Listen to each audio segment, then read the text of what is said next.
ધોરણ 4 વિષય ગણિત સ્વાધ્યાય 11 આપણે દાખલા નંબર 11 ના દાખલા ગણીએ। તમને રકમ સાથેના દાખલા ગણવાના છે। તો હવે એની અંદર આપણે પહેલા સમજવાનું કે એમાં ગુણાકાર આવે કે ભાગાકાર આવે। એક વસ્તુનું શોધવાનું આવે તો ભાગાકાર આવે। આપણે રકમ સમજીએ કે કનુએ 17 છીપલામાંથી એક માળા બનાવી। 100 છીપલામાંથી કેટલી માળા બને અને કેટલા છીપલા બાકી રહે। જો તમને કહેવામાં આવ્યું છે કે 17 છીપલા હતા એની પાસે અને એને એક માળા બનાવી હતી, તો એવા એની પાસે 100 છીપલા છે। તો હવે એમાં કેટલા માળા બનશે અને કેટલા બાકી રહેશે એની પાસે।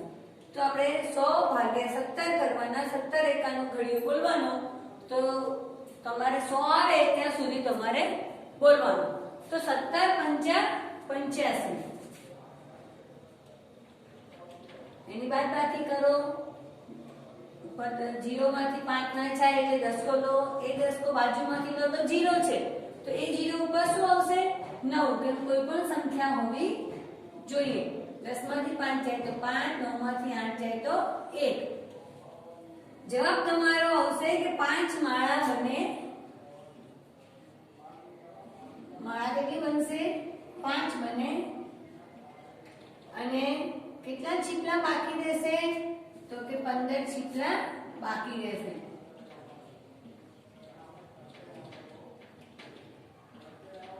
જે નીચે શેષ વધે છે એ તમારે બાકી સંખ્યા બતાવે છે। એક ખોખામાં 85 સાબુ સમાય છે। સીમા તેમાં 338 સાબુ ખોખામાં પેક કરવા માંગે છે, તો કેટલા ખોખાની જરૂર પડે? હવે આમાં જો તમે ભાગાકાર કરવા જશો તો તમને દાખલાનો જવાબ નહીં મળે, કેમ કે 85 એકાનો ઘડિયો આપણને આવડે નહીં અને 338 ની અંદર તમે જોવા જાવ તો દાખલો બનતો નથી। તો હવે આપણે એને કેવી રીતે દાખલો ગણશું? તો કે 338 ઓછા 85 કરો। તો એમાં એક નંબરના ખોખામાં કેટલા આવે છે સાબુ એ આપણે જોઈએ। તો 338 ઓછા 85, તો 8 માંથી 5 જાય તો 3, 3 ની ઉપર દસકો લો, 8 ના જાય માટે બાજુમાં આવે 2। 13 માંથી 8 બાદ કરો તો કેટલા વધે? 5 વધે અને ઉપરથી આવ્યો 2, તો કેટલા સાબુ બચ્યા છે? તો 253, એમાં એક ખોખામાં આવ્યો।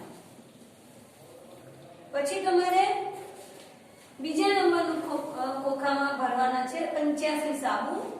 તો એના માટે આપણે પાછું જોવાનું કે 253 છે, તો એની અંદર પાછા 85 સાબુ ભરવાના છે। તો અહીંયા લખો 253 ઓછા 85, બરોબર। હવે એની બાદબાકી કરો। અહીંયા મૂકો 13 દસકામાં, અહીંયા 4, 4 માંથી 8 ના જાય એટલે પાછો દસકો લેવો પડે અને અહીંયા આવે 1। 13 માંથી 5 બાદ કરો, 8 વધ્યા। 14 માંથી 8 બાદ કરો,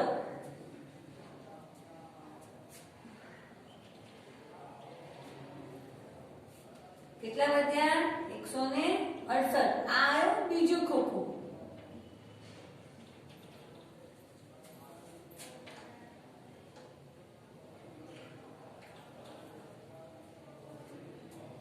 હવે 168 માંથી પાછા 85 તમે બાદ કરો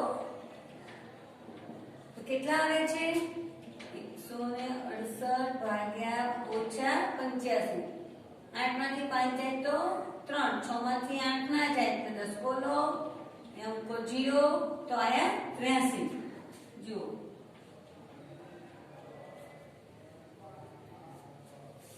અહીંયા આવ્યો ત્રીજું ખોખું। ચોથા ખોખાની અંદર તમારે 83 ઓછા 85 કરો તો ના થાય, પણ તમારે ચોથું ખોખું લેવું પડે। કેટલા માટે? તો કે 2 સાબુ તમારે વધે છે। આપણે 85 સાબુ મૂકવાના છે, તો 85 સાબુ માટે તમારી પાસે 2 સાબુ બાકી રહે છે। અહીંયા આગળ 83 મૂકીએ એટલે તો તમારે આ રીતે આનો દાખલો ગણવાનો છે, બરોબર। બાદબાકી કરીને દાખલો ગણવાનો કે ભાગાકાર કરીને દાખલો ગણવામાં તમને દાખલાનો જવાબ નહીં આવે।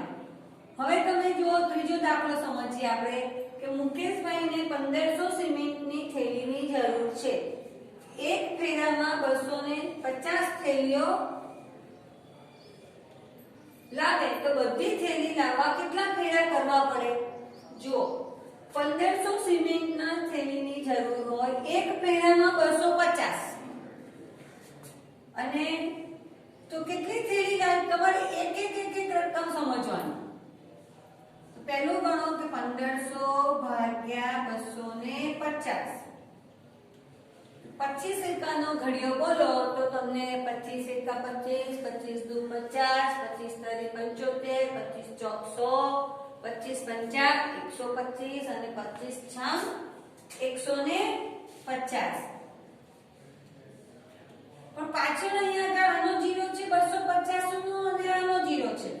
આની બાદબાકી કરી તો આપણને કેટલા ફેરા મળ્યા? 6 ફેરા. પહેલો જવાબ શું આવ્યો કે 6 ફેરા કરવા પડે.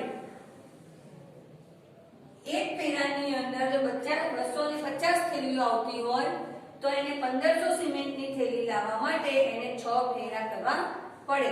હવે બીજી રકમ એની અંદર કહે છે કે ડ્રાઈવર એક ફેરાના 500 રૂપિયા લે છે. જો એક ફેરાના કેટલા રૂપિયા લે છે? 500 રૂપિયા. તો આપણે કેટલા ફેરા કરે? 6 ફેરા કરે. તો 6 ફેરાના કેટલા રૂપિયા લેશે? તો કે 6 ગુણ્યા 500 બરાબર 6 પંચા 30 અને પાછળના બે જીરો તો કેટલો જવાબ આવ્યો? 3000 રૂપિયા એ લેશે. એક ફેરાના 500 રૂપિયા તો 6 ફેરાના કેટલા થાય? તો કે 3000 રૂપિયા. દાખલા નંબર 4. ગંગુ કંદુએ મીઠાઈ બનાવી છે. મીઠાઈની અંદર એને લાડુ બનાવ્યા તો 80 લાડુ બનાવ્યા છે અને એને એક પેકેટની અંદર 4 લાડુ ભરે. જો એક પેકેટમાં 4 લાડુ ભરે તો આપણે કેટલા લાડુ અમને બનાવ્યા છે? 80 લાડુ બનાવ્યા છે. તો શું કહે છે તમને? તો તેને કેટલા પેકેટની જરૂર પડે? એને 4 દુ 8. બાદબાકી કરો, ભાગ ન ચાલે એની શૂન્ય. તો 4 લાડુ ભરવા હોય તો એને 20 ખોખાની જરૂર પડે. એની જ અંદર તમને બીજી રકમ બતાવી છે એને કે જો પેકેટ મોટા પેકેટમાં 20 લાડુ ભરે, પહેલામાં એ 4 લાડુ ભરતો હતો અને હવે એ એક મોટું પેકેટ લે છે તો એમાં એ 20 લાડુ ભરે છે. તો એમાં એને કેટલા પેકેટની જરૂર પડે? તો આપણે એ જ રીતે કરવાનું કે 80 ભાગ્યા 20 તો 20 ચોક 80. જો એ 4 લાડુ ભરે તો એને 20 ખોખા જોઈએ અને 20 લાડુ ભરે તો એને 4 ખોખાની જરૂર પડે અથવા પેકેટની જરૂર પડે. આ તમારો જવાબ. એટલે જ્યારે એક રકમની અંદર બે દાખલા ગણવાના હોય તો તમારે પહેલા એક રકમથી દાખલો ગણવાનો, પછી એની અંદર આગળ વાંચવાનું કે તેમાં શું કહેવા માંગે છે, પછી આગળ દાખલો ગણવાનો. નીમા વર્ગમાં વાર્તાની 15 ચોપડીઓ લાવી. જો વર્ગમાં 45 બાળકો હોય તો એક ચોપડી કેટલા બાળકો ભેગા મળીને વાંચી શકે? વર્ગની અંદર 45 બાળકો છે. નીમા છે એ 15 ચોપડી લાવી છે તો એને દરેક બાળકને વેચવી શક્ય નથી. તો કેટલા બાળકો ભેગા મળી અને આ ચોપડીઓ વાંચશે? તો 45 ભાગ્યા 3 કરો તો 15 તરી 45. કેટલા બાળકો ભેગા મળીને વાંચશે? 3 બાળકો ભેગા મળીને વાંચશે. એક કુટુંબના 8 વ્યક્તિ માટે 60 કિલોગ્રામ ઘઉં જોઈએ. એક કુટુંબમાં 8 વ્યક્તિ છે અને એમને ઘઉંના વપરાશ 60 કિલોગ્રામ મહિને જાય છે. તો એક અઠવાડિયામાં કેટલા ઘઉંની જરૂર પડે? હવે એક અઠવાડિયું એટલે કે 7 દિવસ અને એક મહિનામાં તમને 30 દિવસ આપેલા છે. તો તમારે અહીંયા આગળ એક પદ મૂકવું પડશે કે તમને 30 દિવસ માટે કેટલા ઘઉં જોઈએ છે? 60 કિલોગ્રામ ઘઉં જોઈએ. તો 7 દિવસ માટે કેટલા ઘઉં જોઈએ? આ બેનો ક્રોસ ગુણાકાર કરી અને આને નીચે ભાગાકારમાં લખવાનું. 7 ગુણ્યા 60 છેદમાં 30. 30 નો ઘડિયો બોલવાનો ને 60 આવે ત્યાં સુધી. એમ ના આવડે તો આપણને ખ્યાલ છે કે 3 દુ કેટલા થાય 6 અને આ જીરોને ઉડાડી દો તો પણ તમને જવાબ આવી જાય. બાકી શું વધ્યું 7 ગુણ્યા 2 તો 7 દુ કેટલા થશે 14 કિલોગ્રામ એમને એક અઠવાડિયા માટે ઘઉં નો વપરાશ થશે.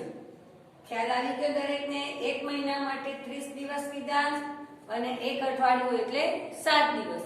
તો આપણે આવી રીતે એનું પદ મૂકવું પડે કે 30 દિવસમાં 60 કિલો ઘઉં વપરાય તો આપણને એક અઠવાડિયું કીધું છે એટલે 7 દિવસ. તો 7 દિવસમાં કેટલા વપરાય તો કે 14 કિલોગ્રામ. હવે તમને 500 રૂપિયાના છૂટા જોઈએ છે. અલગ અલગ રૂપિયાની નોટ તમને કીધી છે તો તમને કેટલી નોટ ભેગી કરો તો 500 રૂપિયા થશે? 100 રૂપિયા છે તો 100 રૂપિયાની કેટલી નોટ જોઈએ આપણે તો કે 5 નોટ. કેમ 10 5 50 અને 100 ગુણ્યા 5 તો 500 રૂપિયા થાય. તો 5 નોટ જોઈએ આપણે. 50 રૂપિયાની કેટલી નોટ જોઈએ તો 50 ના ઘડિયામાં 500 ક્યારે આવે તો કે 10 નોટ. 20 રૂપિયાની કેટલી નોટ ભેગી કરો તો 500 થાય તો કે 25 દુ 50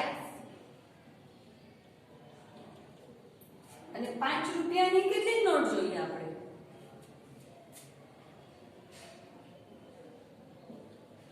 ખ્યાલ આવ્યો દરેક વિદ્યાર્થી મિત્રોને આટલા દાખલાની અંદર? તમારે બધા દાખલામાં વ્યવસ્થિત રીતે પહેલા તો સમજી લેવાનું અને પછી દાખલા ગણવાના અને ઘડિયા મોઢે કરીને જ દાખલા ગણવાના જેથી કરીને આપણને તરત જ ભાગાકાર કરતા આવડી જાય. બરોબર?